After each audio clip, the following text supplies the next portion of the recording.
The Patchwork Quilt. Story by Valerie Flournoy. Pictures by Jerry Pinkney. Read by Isabel Sanford.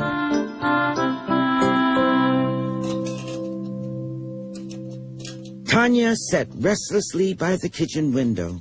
She was anxious to go outside and enjoy spring, but she had a cold. "Mama, when can I go outside?" asked Tanya. "In time," Mama murmured, "all in good time." "I'm going to talk to Grandma," Tanya said. Grandma was sitting in her favorite spot. In her lap were scraps of materials of all textures and colors. Tanya recognized some of them. The plaid was from Papa's old work shirt, and the red scraps were from her brother Ted's shirt. "What you going to do with all that stuff?" Tanya asked. "Stuff? These ain't stuff. These little pieces going to make me a quilt. A patchwork quilt." "I know what a quilt is. Grandma, there's one on your bed. It's old and dirty." Grandma sighed. "It ain't dirty, honey. It's worn, the way it's supposed to be. My mother made me a quilt when I wasn't any older than you, but sometimes the old ways are forgotten."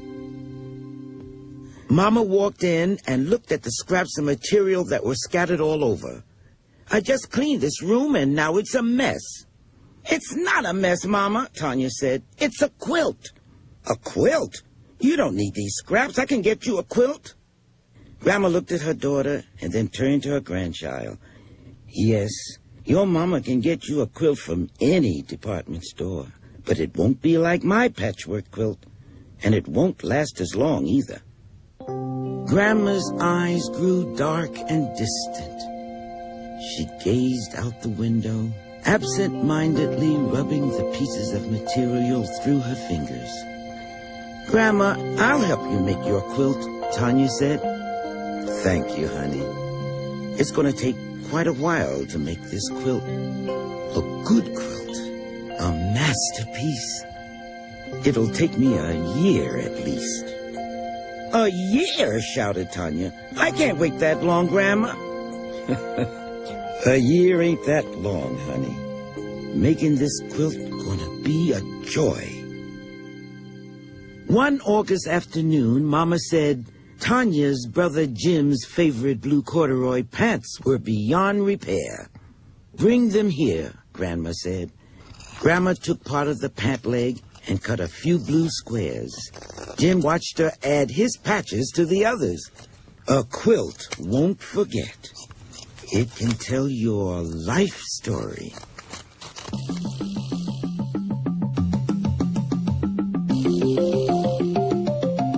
On Halloween, Tanya was an African princess. She danced in the long, flowing robes Mama had made from several yards of colorful material. Grandma cut some squares out and added Tanya to the quilt, too. One day, Tanya leaned over the table to see into the living room. Grandma was telling Mama all about quilts and how this quilt would be very special. From that moment on, both women spent their winter evenings working on the quilt. Only once did Mama put it aside. She wanted to wear something special Christmas night, so she bought some gold material and made a beautiful dress.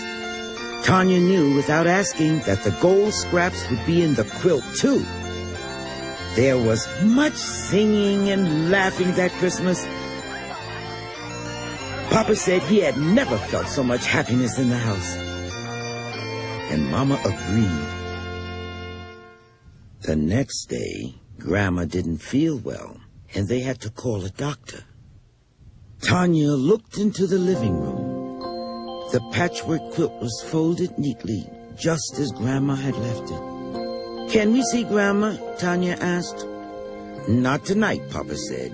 "Grandma needs rest." It was nearly a week before the children were permitted to see their grandmother. "We miss you, Grandma," Ted said. "Your quilt misses you too, Grandma," Tanya said. My masterpiece, Grandma sighed. Almost half finished. Tanya walked slowly to where the quilt lay and thought real hard. She knew how to cut the scraps, but she wasn't certain of the rest. Just then, Tanya felt a hand resting on her shoulder. She looked up and saw Mama. "You cut more squares, Tanya, while I stitch some patches together," Mama said. Tanya snipped and trimmed the scraps of material till her hands hurt from the scissors. Every day, Tanya worked on the quilt. But after a few weeks, she stopped. Something was wrong. Something was missing.